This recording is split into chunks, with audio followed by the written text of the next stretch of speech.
मध्य प्रदेश में इस साल के अंत में होने वाले विधानसभा चुनावों के लिए भारतीय जनता पार्टी ने 39 सीटों पर अपने उम्मीदवारों की सूची जारी कर दी है। ये वो सीटें हैं जहां पर भारतीय जनता पार्टी खुद को कमजोर पाती है और ऐसा इसलिए किया गया है क्योंकि भारतीय जनता पार्टी को लगता है कि समय से पहले टिकट डिक्लेयर करने से उनके उम्मीदवारों को समय मिलेगा, वो अच्छे तरीके से चुनाव लड़ पाएंगे। अभी मध्य प्रदेश में चुनाव आयोग ने इलेक्शंस डिक्लेयर नहीं किए हैं। वैसे ये दावा कांग्रेस पार्टी लंबे समय से करती आ रही है कि वो पहले या समय से पहले कैंडिडेट्स डिक्लेयर करेंगे। पूर्व मुख्यमंत्री दिग्विजय सिंह 66 सीटों का दौरा भी किए थे। दूसरी तरफ कांग्रेस पार्टी लगातार एक के बाद एक मध्य प्रदेश की सरकार पर 50% कमीशन के भ्रष्टाचार के आरोप लगा रही है। सबसे पहले पेसीएम का कैंपेन आया, उसके बाद भ्रष्ट सरकार से 50% की कमीशन सरकार से निजात पाने के लिए मध्य प्रदेश में ये सरकार दोबारा ना रिपीट हो, इसके लिए प्रदेश कांग्रेस के अध्यक्ष कमलनाथ ने महाकालेश्वर के मंदिर में एक अर्जी भी लगाई और अब मामाटो कैंपेन आया है, जिसको यूथ कांग्रेस ने अपने ट्विटर हैंडल से ट्वीट भी किया है। तो क्या है ये मामाटो कैंपेन और क्या कांग्रेस पार्टी जो अक्सर दावा करती थी कि समय से पहले डिक्लेयर करेगी कैंडिडेट्स को, वो कर नहीं पाई है। दूसरी तरफ भारतीय जनता पार्टी ने टिकट्स डिक्लेयर कर दिए हैं। क्या बीजेपी ने उनसे कांग्रेस से लीड ले ली है? इस पर बात करने के लिए हमारे साथ मौजूद हैं मध्य प्रदेश यूथ कांग्रेस के प्रदेश अध्यक्ष डॉक्टर विक्रांत भूरिया। डॉक्टर भूरिया, बहुत बहुत स्वागत है आपका। सबसे पहले तो शुरुआत तो जो ये कैंडिडेट्स की लिस्ट डिक्लेयर हुई है, आज भारतीय जनता पार्टी ने 39 कैंडिडेट्स डिक्लेयर किए हैं।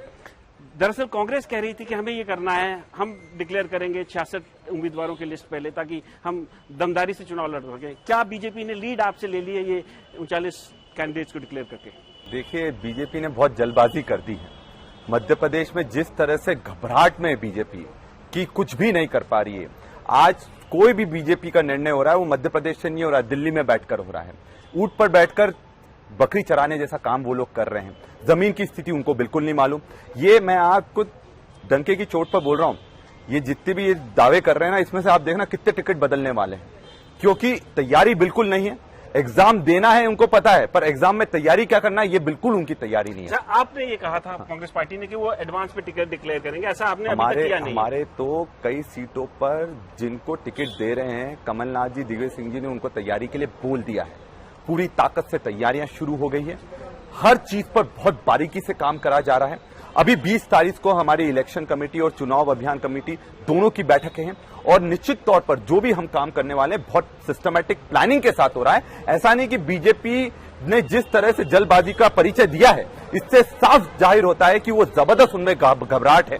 और अभी तो चुनाव में काफी समय बचा हुआ है, अभी तो चुनाव आना बाकी है और अभी ना आचार संहिता लागू हुई। उसके पहले जब ये लिस्ट जारी कर रहे हैं तो इनको समझ में आ गया है कि अब हम की नैया तो डूबने वाली है।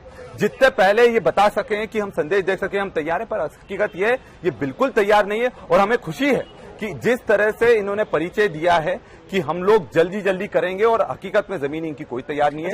जनता बहुत परेशान है इनसे। अच्छा, आपने लगातार 50% कमीशन भ्रष्टाचार का कैंपेन जो है मुख्यमंत्री शिवराज के खिलाफ आप चला रहे हैं। ये मामाटो कैंपेन आज आपने लॉन्च किया, आपने ट्विटर हैंडल से आज इसको रिलीज किया। क्या है ये असलियत में? देखिए, एक कंपनी है जोमैटो जी, जो होम डिलीवरी करती है खाने के आइटम की, और उससे भी तेज एक कंपनी आ गई है जिसके सीईओ शिवराज सिंह चौहान है, मामाटो नाम है उसका। और ये जो मामाटो कंपनी है ये दावा करती है और करती भी है कि 50% कमीशन दो और जो काम आपको चाहिए और जो घोटाला में आपको हिस्सा चाहिए आप घर बैठे बैठे उसका हिस्सा बन जाओ। आपको कलेक्टर बनना है, मामाटो में जुड़ जाओ। आपको डॉक्टर बनना है, मामाटो में फर्जी डिग्री ले लो। आपको सर्जन बनना है, मामाटो में फर्जी डिग्री ले लो। तो आपको जो भी काम करवाना होगा आप कमीशन दो। और इसमें डिलीवरी बॉय कौन है? डिलीवरी बॉय है बीजेपी के एमएलए, उनके जो भी दलाल हैं।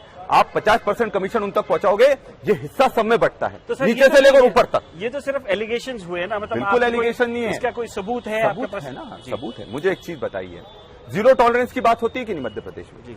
जीरो टॉलरेंस होती है, पर भ्रष्टाचार हो रहा है, पर कोई जेल नहीं जा रहा है। ये कैसी सरकार है? आज पटवारी घोटाला हुआ, पटवारी घोटाले में जो टॉप 10 आए उनको ये तक नहीं मालूम है कि मध्य प्रदेश की राजधानी क्या है। वो टॉप 10 में कैसे आ गए? और ये क्या कारण है? जब भी कोई घोटाला था बीजेपी का एमएलए, बीजेपी का मंत्री का नाम क्या होता है? मैं आपको गिना देता हूं। महाकाल घोटाला हुआ, एक को भी एफआईआर हुई क्या? नहीं हुई। ई टेंडरिंग घोटाला हुआ 3000 करोड़ का, एक को भी जेल हुई मंत्री को? नहीं हुई। आपके यहां पर व्यापम घोटाला हुआ, बड़े बड़े लोग बचकर निकल गए। आपके यहां कृषि विस्तारक अधिकारी का घोटाला हुआ, जिसमें खुद बीडी शर्मा का नाम आया, किसी को सजा हुई। शिक्षक भर्ती वर्ग 3 का घोटाला हुआ, जिसमें गोविंद राजपूत के खुद के कॉलेज का प्रमाणित हो गया कि उसमें मास्टर कंप्यूटर लगाकर चीटिंग करी गई थी। ब्लैकलिस्ट हुआ, कॉलेज बंद हुआ, नहीं हुआ। आपके पोषण आहार घोटाला हुआ।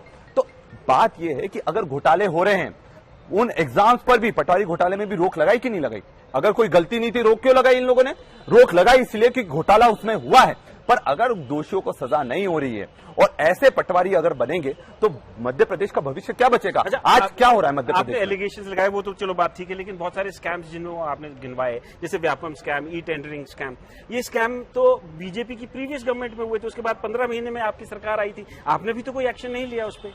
सरकार कितने दिनों के लिए आती है? 5 साल के लिए आती है। और 5 साल के लिए अगर सरकार के पास, सबसे पहला कमलनाथ जी का उद्देश्य क्या था?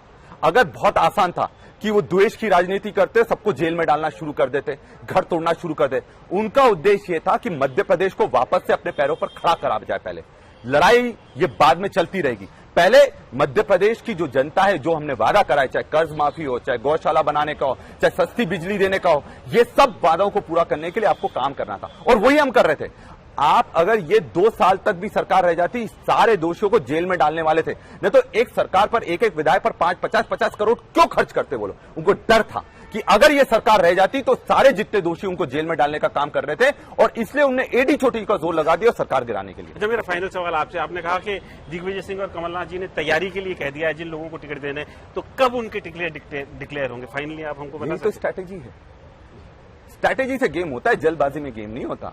और ये लोग, कमलनाथ जी और दिग्विजय सिंह जी, पुराने खिलाड़ी हैं।